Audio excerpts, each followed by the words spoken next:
ಇನ್ನು ಸುಮಲತಾಗೆ ಕಳೆದ ಬಾರಿ ನಾವು ಬೆಂಬಲವನ್ನ ನೀಡಿಲ್ಲ. ಕಲಬುರಗಿಯಲ್ಲಿ ವಿಪಕ್ಷ ನಾಯಕ ಆರ್ ಅಶೋಕ್ ಹೇಳಿಕೆಯನ್ನು ಕೊಟ್ಟಿದ್ದಾರೆ. ಕಾಂಗ್ರೆಸ್ ವೋಟ್ ಎಲ್ಲವೂ ಕೂಡ ಈ ಹಿಂದೆ ಸುಮಲತಾ ಅವರಿಗೆ ಹೋಗಿದೆ ಅಂತಾರೆ. ಸಿಎಂ ಸಿದ್ದರಾಮಯ್ಯವರು ಕೂಡ ಹೇಳಿಕೆಯನ್ನು ಕೊಟ್ಟಿದ್ರು. ಇಲ್ಲಿ ಈಗ ವಿಪಕ್ಷ ನಾಯಕರು ಕೂಡ ಹೇಳ್ತಿದ್ದಾರೆ, ಸುಮಲತಾ ಅವರಿಗೆ ಕಳೆದ ಬಾರಿ ನಾವು ಬೆಂಬಲವನ್ನ ಕೊಡಲಿಲ್ಲ. ನಾನೇ ಮಂಡ್ಯ ಉಸ್ತುವಾರಿ ಇದ್ದೆ, ಬೆಂಬಲವನ್ನ ನೀಡಲಿಲ್ಲ ಸುಮಲತಾ ಅಂಬರೀಶ್ ಅವರಿಗೆ. ಸುಮಲತಾ ಗೆದ್ದ ಮೇಲೆ ಪಾರ್ಟಿ ಸೇರಬೇಕಾಗಿತ್ತು. ಸುಮಲತಾ ಅವರು ಬಿಜೆಪಿ ಸೇರಿಲ್ಲ. ಆರ್ ಅಶೋಕ್ ಹೇಳಿರುವಂಥದ್ದು. ಆದರೂ ನಮ್ಮ ನಾಯಕರು ಅವರ ಜೊತೆ ಮಾತನಾಡ್ತಾರೆ.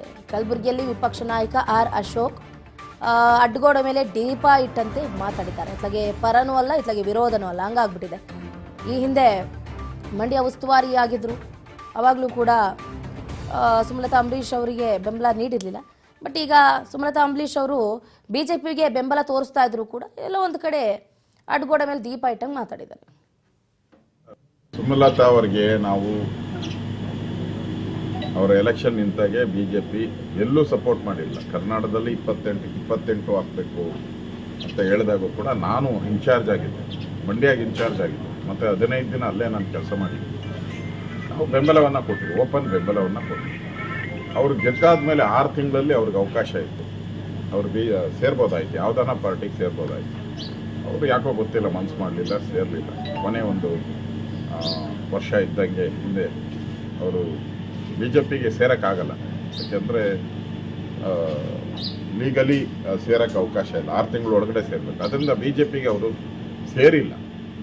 ಅವರು ಲೋಕಸಭೆಯಲ್ಲಿ ಎಲ್ಲ ನಮ್ಮ ಬಿಲ್லுಗಳಿಗೆ ಬೆಂಬಲವನ್ನು ಕೊಟ್ಟಿದ್ದಾರೆ, ಹೊರಗಿನ ಬೆಂಬಲವನ್ನು ಕೊಟ್ಟಿದ್ದಾರೆ. ಇಷ್ಟಿದ್ರೂ ಕೂಡ ನಮ್ಮ ರಾಷ್ಟ್ರೀಯ ನಾಯಕರು ಅವ್ರ ಜೊತೆ ಎಲ್ಲರೂ, ಪ್ರಧಾನಮಂತ್ರಿಗಳಿಂದ ಹಿಡಿದು ನಡ್ಡಾ ಅವರು, ಅಮಿತ್ ಶಾ ಅವರು ಎಲ್ಲರೂ ಕೂಡ ಅವ್ರ ಜೊತೆ ಚರ್ಚೆ ಮಾಡಿದ್ದಾರೆ. ಅವ್ರಿಗೆ ಒಳ್ಳೆಯ ಭವಿಷ್ಯ ಇದೆ. ಇದು ಹೊಂದಾಣಿಕೆ ಗೊತ್ತಿದೆಯಲ್ಲ. ಈಗ NDA ಪಾರ್ಟ್ನರ್ ಆಗಿದ್ದಾರೆ, JDS ಅವರು NDA ಪಾರ್ಟ್ನರ್ ಆಗಿದ್ದಾರೆ. ಅವ್ರಿಗೂ ಗೌರವ ಕೊಡಬೇಕು, ಅವರನ್ನು ಜೊತೆ ತೆಗೆದುಕೊಳ್ಬೇಕು. ಅವ್ರದ್ದು ಕರ್ನಾಟಕದಲ್ಲಿ ಸಾಕಷ್ಟು ಓಟ್ಗಳಿದೆ, ಅವ್ರಿಗೂ ಮತದಾರರ ಬೆಂಬಲ ಇದೆ.